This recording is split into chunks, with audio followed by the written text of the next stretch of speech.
তিনটা stake holder, তিনটা রাজনৈতিক দল নিয়ে, জামাত, এনসিপি এবং বিএনপি মিলে একটা স্টেক হোল্ডার রাজনৈতিক, সরকার একটা স্টেক হোল্ডার, টার্মোয়েল সিচুয়েশনে আর্মি একটা স্টেক হোল্ডার।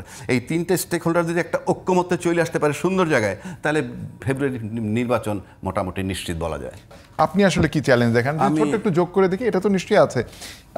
আপনি যদি বলেন যে আওয়ামী লীগের ভোটাররা তো রয়ে গেছে, সামনে নির্বাচনে আওয়ামী লীগের ভোট কার কাছে যাবে, সেটা একটা বড় নিয়ামক হবে কিনা? না, আপনি যদি আমাকে এই প্রশ্নটা করেন, অনেকেই বলে তাদের 1 কোটি ভোটার, 2 কোটি ভোটার, তারা কোথায় যাবে। আমি ব্যক্তিগতভাবে আমি নট অ্যাট অল ইন্টারেস্টেড। কোথায় যাবে তাদের ভোটাররা, দে উইল ডিসাইড।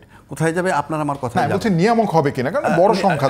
আর নিয়ামক হবে কিনা, এখন যদি তারা মনে করে যে এই সংখ্যাটা যদি সত্যি প্ল্যান করে কোনো দলরে ভোট দেয়, নিঃসন্দেহে তার জন্য এটা প্লাস পয়েন্ট হবে, এতে কোনো সন্দেহ নাই। ওইটা বাংলাদেশে হয় না। না, আমি বলে দিল সবাই একদিকে, ওই জন্য আমি বললাম যেটা আমি বলতে পারবো না। তবে স্থানীয় নেতার উপর আমি কতগুলো কথায় একেবারে একমত হয়েছি। এই যে কথাগুলো উনি বললেন, এই যে বিএনপির জন্য যে চ্যালেঞ্জটা, কারণ অ্যাকচুয়ালি তো ড্রাইভিং সিটে সে বসা, বড় দল হিসাবে সে বসা, আর আজকে এই যে ঐক্যবদ্ধ হইতে পারতেছে না, সেখানেও বিএনপির অনেক রোল আছে। এখন সিম্পল যদি আমি মাঠে চলে যাই, তাহলে মাঠে কি হয়, কিছু সুযোগ সন্ধানী লোক আছে তাদের দলেরই, উনি নমিনেশন পাইল, আমি পাইলাম না। আমার এক শ্রেণী এসে বলবে কিচ্ছু করতে পারবে না, দল যতই হোক, আপনার জনপ্রিয়তা অনেক, আমাকেও দাঁড়া করাই দিতে পারে। কারণ এখানে ভাই যত কথা বলে টাকার একটা খেলা আছে, সেক্ষেত্রে কি হবে, আমি তো পাস করবই না, তার ক্ষতি হবে। এটা কিন্তু বিএনপির চিন্তা করতে হবে যে দলের যে ডিসিপ্লিন, যাকে দিব।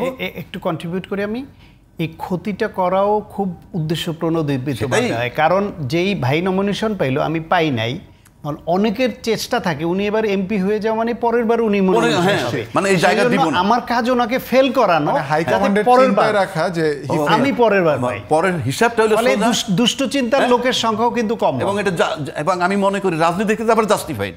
আমি আমার রাজনীতি ঠিক রাখবো না, পচুক গিয়ে আমার, কিন্তু দলের ক্ষতি হয়ে যাবে। এটা গেল একটা ব্যক্তির থেকে, তো দলকে বড় করে দেখতে হবে। আরেকটা বললো, যেটা এই যে বললো যে ধরেন জামাতরে জোট করে দিল, আমি যেমন ব্যক্তিগতভাবে পছন্দ করি না, আপনি গণতন্ত্র এটা পারমিট করেন, তারপরেও যদি আপনি লোকটা জামাতের কিংবা লোকটা অন্য দলের, সেখানে ওই বিএনপির লোক গিয়ে স্লোগান দিয়ে তারে পাশ করাবে, এখানে একটা ঘাপলা হবে।